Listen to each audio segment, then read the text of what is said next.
Okay, so welcome muli sa Axel Engineering. Ang topic natin ngayon ay how to estimate electrical consumption in your project. Okay, so ibigyan ko muna kayo ng background here. Sa project kasi, so pag kinukompute mo yung cost niya, dalawang klase yan. Yung direct cost at saka yung indirect cost. So sa direct cost, andyan yung labor cost, yung sweldo ng tao, at material cost, yan yung pinibili nating materials. So, ang indirect cost naman o yung overhead, andyan yung mga office supply, permits, electrical bill, water bill, telephone bill, utilities, bayad sa nurse, sa guard, sa engineering, sa engineer, sa supervisor, etc. Kung ano pa yung hindi kasama doon sa direct cost. Okay? So, ang ating itatakil ngayon is itong electric bill. So, kaya ako na-open up ng topic na to kasi merong akong particular project dati before nagtatrabaho pa ako sa isang construction ng subdivision somewhere in Makati. Nung dumating na yung electric bill, nag-complain yung may-ari ng bahay na ginagawa namin baka daw ang laki ng bill. So, yung project manager ko, yung boss ko, ay tinanong ako.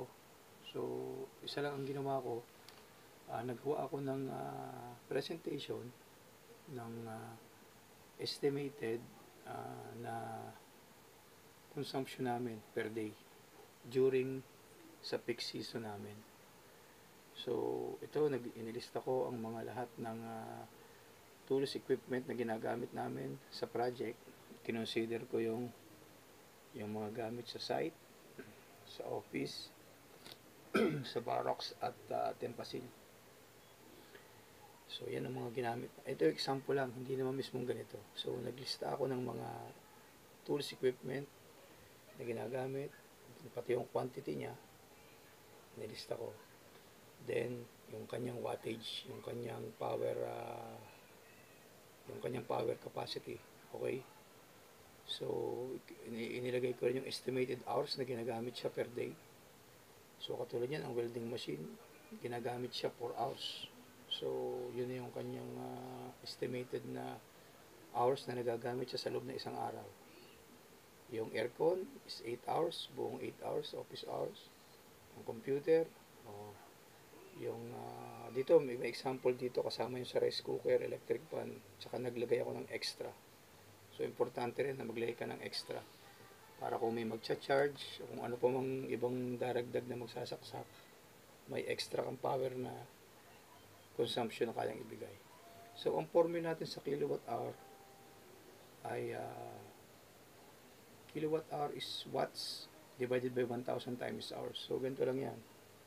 So, ito, para makuha mo yung kilowatt hour, ang gagawin lang is quantity times wattage, divide mo sa 1,000, and 2,000, divide 1,000 times 4 hours is 24 hours. 5, yan, times electric bill, times 1,200, divide 1,000, times 4 equals 24. So, yan ang formula. Pag nakuha mo yan, i-add mo lang yan pababa.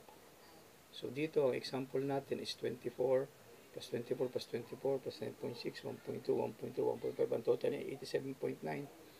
So, pag nakuha mo yan, makukuha mo na yung cost mo, estimated cost mo per month.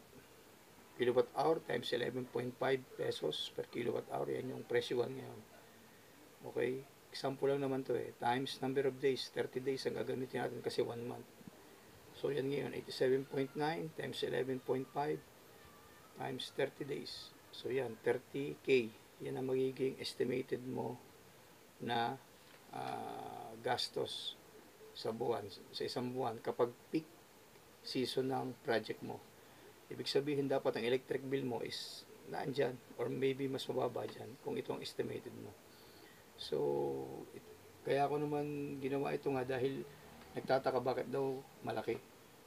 So, ito kasing estimate ko na ito is peak, sa peak season. Itong ibig sabihin kasi ng peak season. Sa project kasi, yan, kung mapapansin nyo, sa, yan, sa unang mga buwan, yung unang mga buwan, yan, 1, 2, 3, 4, let's say 15 months ang project mo, sa unang buwan, mababa lang ang consumption mo habang tumataas siya papuntang peak. So, 87.9 ang peak niya, kilowatt hour. So, yan ang ibig sabihin ng peak. So, sa mga panahong yan, sa kalagitnaan ng project, malaki talaga ang consumption mo. So, dito nga, yan, napalabas natin, at tumama naman din doon sa kanyang doon sa dumating na electric bill, halos tumama lang, mas malaki pa nga yung estimate ko. Ibig sabihin talagang reasonable lang yung ganung billing. So yan, recap natin, i-multiply mo lang yan lalabas na kilowatt hour sa cost per kilowatt hour times 30 days, yan na yung magiging monthly bill mo. Yan. So pwede mong compute isa-isa kada buwan, estimated. Pero ito example lang naman. So I hope may natutunan ko yung bago mga construct. So hanggang sa muli.